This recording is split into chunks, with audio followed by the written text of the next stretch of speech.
suite à l'assassinat d'une lâcheté innommable perpétrée sur la personne de Glenn Patrick Mundende dans la nuit de vendredi 21 juillet 2023 au carrefour Rabi dans la zone pétrolifère de Mandji dans le département d'Ondolou.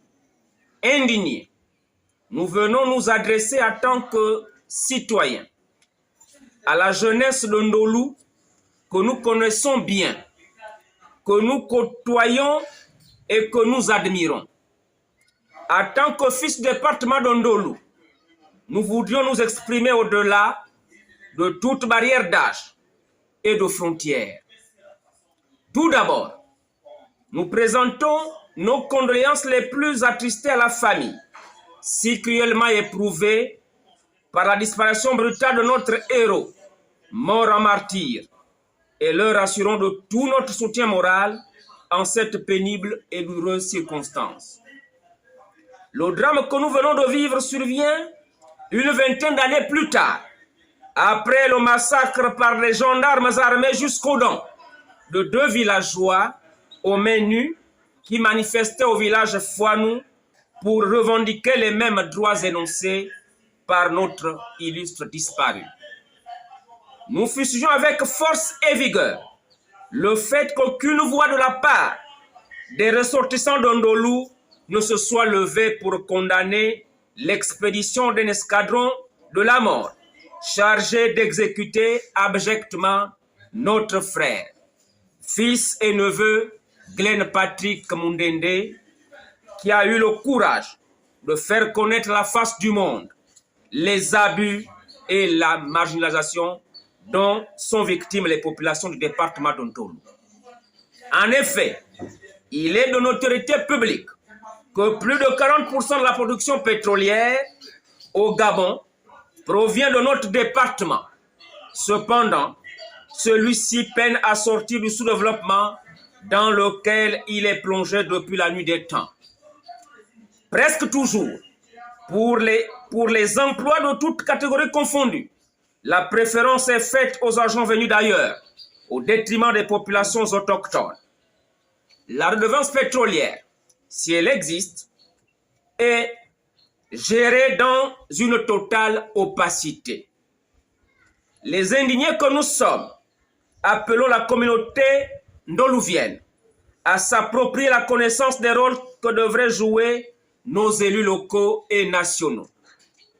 Les élus locaux sont chargés d'accélérer le développement de la contrée et non pas de se spécialiser dans les détournements tout azimut des deniers publics.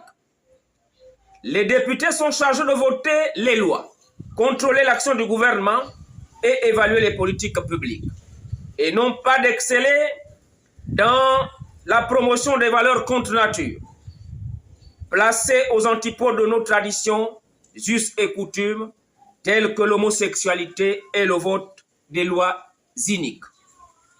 Le président de la République, quant à lui, est le garant de toutes les institutions de la République.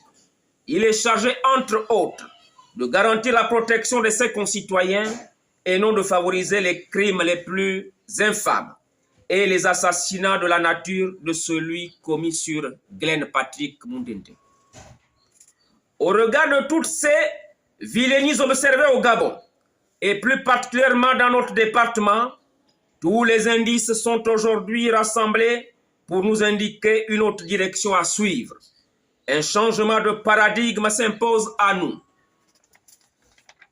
Notre désespoir et nos inquiétudes, nos égarements, le désintérêt que nous affichons parfois sur la chose publique, tout cela, ne l'imputez pas à votre jeune âge.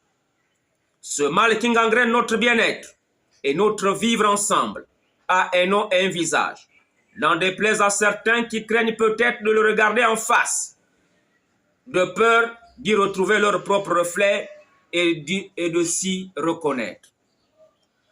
Je le nomme sans tabou. Ce mal, c'est la corruption et l'égocentrisme aigu qui caractérisent nos élus locaux et nationaux. Mesdames et messieurs, peuple d'Ondolou, occupant ou candidat à des fonctions électives dans le département d'Ondolou, Vous êtes plus indigne de vos fonctions dès lors que vous permettez l'assassinat sans autre forme de procès de tous nos enfants qui osent revendiquer le droit légitime de jouir des retombées issues de l'exploitation du pétrole dans nos villages. Rendez-vous compte de votre attitude indigne? Comment pouvez-vous permettre que l'on tue à sang-froid, comme des bêtes sauvages, des humains aux mains nues?